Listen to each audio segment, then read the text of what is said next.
نحمدہ ونصلی ونسلم علی رسولہ الکریم وعلی آلہ وصحبہ اما بعد۔ ہمارے معزز اور محترم سامعین و ناظرین کے لیے آج ہمارا موضوع اختلافات میں اعتدال کا راستہ ہے۔ اختلاف ایک طبعی امر ہے، فطری بات ہے۔ جب انسان آپس میں اکٹھے رہتے ہیں، ایک معاشرے میں سینکڑوں سے ہزاروں انسان رہتے ہیں، جس طرح ان کے رنگ مختلف ہیں، جس طرح ان کی شکلیں اور زبانیں مختلف ہیں، اسی طرح ان کے خیالات اور سوچنے کا انداز بھی مختلف ہے، اور اللہ تعالیٰ نے انسان کو اسی فطرت پر پیدا کیا ہے۔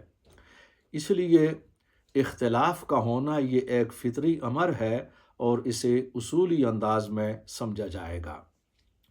اس کے بعد ہم اس نقطے کی جانب آتے ہیں کہ اسلام کا نظریہ اور اسلام کا رویہ اختلافات کے بارے میں کیا ہے۔ یہ بہت اہم بات ہے۔ دیکھیے، اسلام ایک دین فطرت ہے، فطری دین ہے، جسے اللہ تعالیٰ نے پوری انسانیت کے لیے نازل کیا ہے۔ تو ایک فطری دین اس بات کو اہمیت دیتا ہے کہ انسانوں کے اندر جو اختلافات ہیں وہ ہوں اور ان کی حوصلہ افزائی کی جائے، اور یہی ایک فطری راستہ ہے۔ لیکن اس حوصلہ افزائی کے ساتھ ساتھ اسلام نے اختلافات کے لیے حدود اور قیود بھی مقرر کر دی ہیں۔ ان حدود کے اندر رہتے ہوئے ہی اختلافات کیے جائیں گے، اس لیے کہ یہ انسانی فطرت ہے کہ انسان اپنے اختیار اور آزادی کو غلط بھی استعمال کرتا ہے۔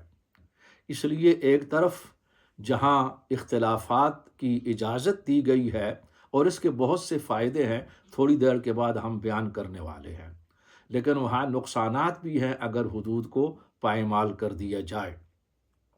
تو چنانچہ اس سلسلے میں اسلام نے اعتدال کا نظریہ دیا ہے، اور اس امت کا تشخص بھی امت وسط ہے، جس سے سورہ البقرہ آیت نمبر 143 میں اللہ تعالیٰ نے اس کو بیان کر دیا ہے۔ وَكَذَلِكَ جَعَلْنَاكُمْ أُمَّةً وَسَطًا، اور اسی مقصد کے لیے ہم نے تم کو امت وسط بنا دیا ہے۔ وسط سے مراد درمیانہ بھی ہوتا ہے، اس سے توازن ہوتا ہے، بہترین امت بھی ہے، جیسے خیر امہ سورہ آل عمران میں فرمایا گیا، بہترین امت جو توازن پر اور راہ فطرت پر کھڑی ہے اور جسے اٹھایا گیا ہے اسی مقصد کے لیے۔ تو یہ چونکہ ہمارا تشخص بھی ہے، عربی زبان میں کہا جاتا ہے خیر الامور اوسطها، سب سے بہترین کام وہی ہے جو درمیانہ ہوتا ہے۔ تو یہ وسط یا اعتدال در حقیقت غلو اور انتہا پسندی کے مقابلے میں استعمال ہوتا ہے۔ اس کا مطلب یہ ہے کہ ہم ہر معاملے میں، خواہ ہم یہ دنیاوی معاملات ہوں، کاروباری اور تجارت کے معاملات ہوں، کھانے پینے کے معاملات ہوں، مذہبی معاملات ہوں، ہم اعتدال پر قائم رہیں، میانہ روی پر۔ یہی محفوظ راستہ ہے۔ اس کے مقابلے میں ہم غلو کی طرف نہ جائیں، انتہا پسندی کی طرف نہ جائیں۔ تو اعتدال سے مراد انتہا پسندی اور غلو سے بچنا۔ اعتدال پر رہتے ہوئے مسائل حل ہوتے ہیں اور اس سے انسانیت کو فائدہ ہوتا ہے، لیکن جو ہی ہم اعتدال کو ترک کرتے ہوئے انتہا پسندی کی طرف بڑھتے ہیں، غلو کی طرف جاتے ہیں، تو پھر اس سے مسائل پیدا ہوتے ہیں، فتنے بڑھتے ہیں، اور آج کل یہی کچھ ہو رہا ہے۔ اس سلسلے میں صرف سمجھانے کے لیے عملی مثال پیش کی جائے گی۔ مثال کے طور پر نبی کریم صلی اللہ علیہ وآلہ وسلم کے دور میں جنگ خندق کے فوراً بعد صحابہ کو حکم ملا کہ اب وہ بنو قریظہ کی بستیوں کی طرف جائیں۔ در حقیقت ان کو ایک سزا دینا تھی، انہوں نے ایک بڑی خوفناک اور خطرناک سازش کی تھی۔ تو نبی علیہ الصلوۃ والسلام نے صحابہ کو حکم دیا کہ تم سب بنو قریظہ کی بستیوں میں جا کر نماز عصر پڑھو گے۔ اب صحابہ روانہ ہو گئے، بستیوں تک پہنچنے کے لیے فاصلہ تھا، راستہ میں نماز عصر کا وقت ہو گیا، تو صحابہ کے ایک گروہ نے راستہ میں وقت پر نماز ادا کر لی۔ دوسرے گروہ نے یہ سوچا کہ چونکہ نبی علیہ الصلوۃ والسلام کا فرمان ہے کہ نماز عصر بنو قریظہ کی بستی کے اندر پہنچ کر ادا کریں گے، اور جب وہ وہاں پر پہنچے تو آخری وقت ہو چکا تھا، تو انہوں نے بنو قریظہ کی بستی میں نماز ادا کی۔ دونوں گروہوں نے جب اس بات کا ذکر نبی علیہ الصلوۃ والسلام سے کیا تو حضور علیہ السلام نے دونوں کو درست قرار دیا، دونوں کا عمل درست ہے اور اللہ کے ہاں قابل قبول ہے۔ یہ بہت اہم بات ہے۔ اب دیکھیے، بظاہر دونوں گروہوں کا عمل ایک دوسرے سے مختلف اور متضاد تھا، مگر اس کے باوجود نبی علیہ الصلوۃ والسلام نے دونوں کی تصدیق کی اور دونوں کو درست قرار دیا۔ یہ دین فطرت کے اندر وہ وسعت ہے اور وہ نرمی ہے اور رحمت ہے جس کو سمجھنا ہوگا۔ اس کی وجہ کیا ہے کہ دونوں کی نیت درست تھی۔ ایک گروہ نے یہ سمجھا نبی علیہ الصلوۃ والسلام کے ارشاد کا مطلب یہ ہے کہ ہم جلدی جلدی بنو قریظہ کی بستی میں پہنچیں اور کوئی سستی نہ کریں۔ انہوں نے راستہ میں اس لیے نماز ادا کر لی کہ یہ حکم کے اس جو علت ہے، جو مقصد ہے، اس کے خلاف نہیں ہے۔ حضور علیہ الصلوۃ والسلام کے حکم کا مقصد یہ تھا کہ ہم جلدی جلدی چلیں اور کوئی سستی نہ کریں۔ اور دوسرے نے یہ سمجھا کہ نماز عصر چونکہ حکم یہ تھا، انہوں نے حکم کے الفاظ کو لیا کہ بنو قریظہ کی بستی میں پہنچ کر نماز عصر ادا کی جائے۔ تو وہاں پر پہنچتے پہنچتے تقریباً آخری وقت ہو گیا۔ جنہوں نے راستہ میں ادا کی ان کا خطیہ یہ تھا کہ بنو قریظہ تک پہنچتے پہنچتے نماز قضا ہو جائے گی، ہم وقت پر ادا نہیں کر سکیں گے۔ دونوں کو درست قرار دیا۔ وجہ کیا تھی کہ یہاں پر نیت اور اخلاص ہے اور اللہ کی بندگی ہے۔ دونوں نے اللہ کی عبادت کر لی، اور اللہ ہمارے مولویوں کی طرح کوئی تنگ نظر نہیں ہے، اللہ کی ہاں وسعت ہے، وہ غفور الرحیم ہے۔ ہم اگر جو کچھ بھی کریں گے اخلاص کے ساتھ تو وہ اللہ کی بارگاہ میں قابل قبول ہے۔ اب یہ دین کے اندر ایک خاص وسعت ہے، اس کو ہم اپنے اختلافات کے اندر بھی لیں گے، فقہی اختلافات کے اندر بھی، کلامی اور نظری اختلافات کے اندر بھی۔ اب یہاں پر میں ان حدود کی طرف آتا ہوں جو اختلاف کے سلسلے میں اسلام نے دی ہیں۔ میں یہ 4 باتیں آپ کی خدمت میں پیش کر رہا ہوں۔ ان کا تعلق قرآن سے بھی ہے اور نبی علیہ الصلوۃ والسلام کی عملی زندگی اور سیرت کے ساتھ ہے، سنت کے ساتھ ہے۔ اختلاف کے سلسلے میں جو اخلاقی اور قانونی حدود اسلام نے متعین کی ہیں، ان میں سب سے پہلی یہ ہے کہ اختلاف کے سلسلے میں اعتدال اور ہمدردی کو ملحوظ رکھا جائے اور اس کے اندر کوئی غلو اور انتہا پسندی نہ ہو۔ یہ بہت ضروری ہے کہ ہم جو بھی اختلاف کریں اس کے اندر انتہا پسندی نہ ہو، غلو نہ ہو۔ نمبر 2، مخالفین کے نظریہ اور موقف سے پوری طرح واقفیت اور علم ہو، محض سنی سنائی باتوں پر تردید اور اختلاف نہ ہو۔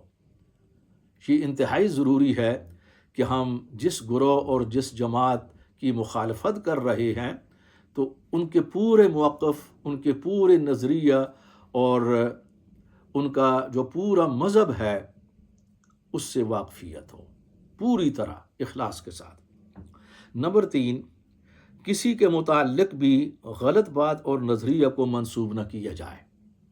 یہ بہت ضروری ہے۔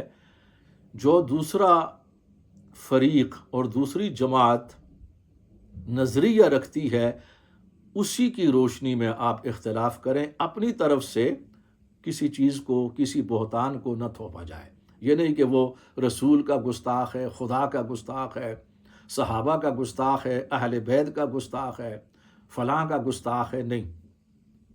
اس کے اندر جو اس کا نظریہ ہے اس سے واقفیت حاصل کی جائے۔ اور نمبر 4، اختلاف کا اظہار خواہ زبانی ہو یا تحریری نہایت شائستہ انداز اور دعوت روح کو برقرار رکھتے ہوئے کیا جائے۔ یہ اظہار بہت ضروری ہے۔ اختلاف کا اظہار اچھے انداز میں کیا جائے، شائستہ انداز میں کیا جائے، اور اس کے اندر ناشائستگی نہ ہو، سخت زبان نہ ہو، گالم گلوچ نہ ہو، کیونکہ اس سے فتنے پیدا ہوتے ہیں۔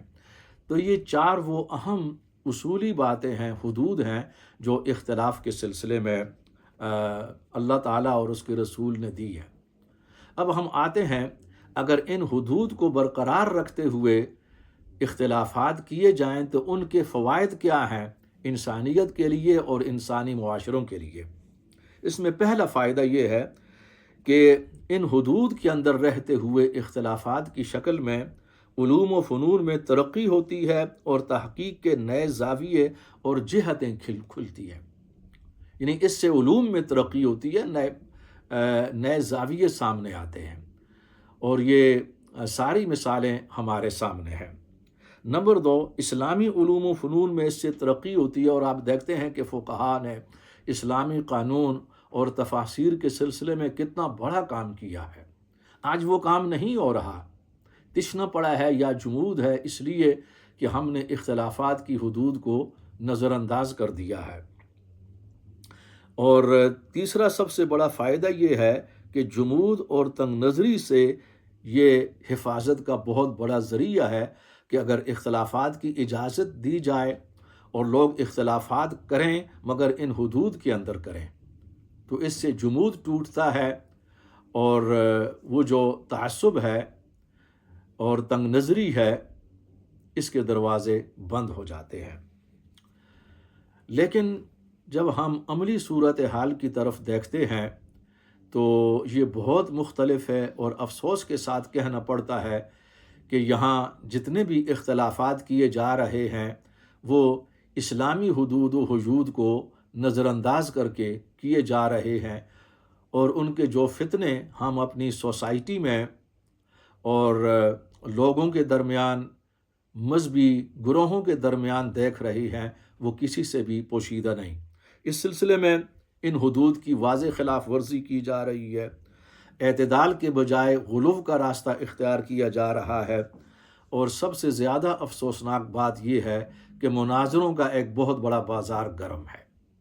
یہاں صورتحال یہ نہیں کہ شیعہ اور سنی کے درمیان مناظرے ہیں، یا اہل سنت کے مختلف جو ہے مسالک ہیں ان کے درمیان مناظرے ہیں، مثلا دیوبندی اور بریلوی، اہل حدیث اور دیوبندی بریلوی کے درمیان، ایسا نہیں ہے، بلکہ خود دیوبندی مکتب فکر کے اندر مناظرے ہیں، حیاتی اور مماتی کے، اور سخت زبان استعمال کی جاتی ہے۔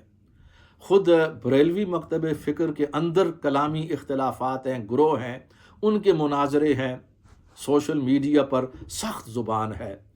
اہل حدیثوں کے درمیان گروہ ہیں، ان کے آپس میں اسی طرح مناظرے ہیں، وہی زبان استعمال کی جاتی ہے جو شیعہ اور سنی مناظروں اور اختلافات میں ہے۔ یہ ایک انتہائی افسوسناک صورتحال ہے، اور ہر آدمی، ہر مولوی وہ مناظرے کا چیلنج دے رہا ہے۔ مناظروں پر ایک پروگرام، ایک ویلاگ اس سے پہلے ریکارڈ ہو چکا ہے، اسے دیکھیے گا۔ لیکن ان مناظروں کا کیا فائدہ ہوتا ہے؟ اس سے کیا ملک اور ملت کو فائدہ پہنچا ہے؟ انسانیت کو کوئی فائدہ پہنچا ہے؟ اور کوئی مسئلہ حل ہوا ہے ابھی تک؟ حیرت کی بات ہے۔ ان مناظروں کے اندر تو اخلاق اور شرافت اور حیا کا جنازہ نکل جاتا ہے، اور بڑی دھوم کے ساتھ جنازہ نکلتا ہے۔ بقول شاعر، یہ عاشق کا جنازہ ہے، بڑی دھوم سے نکلے۔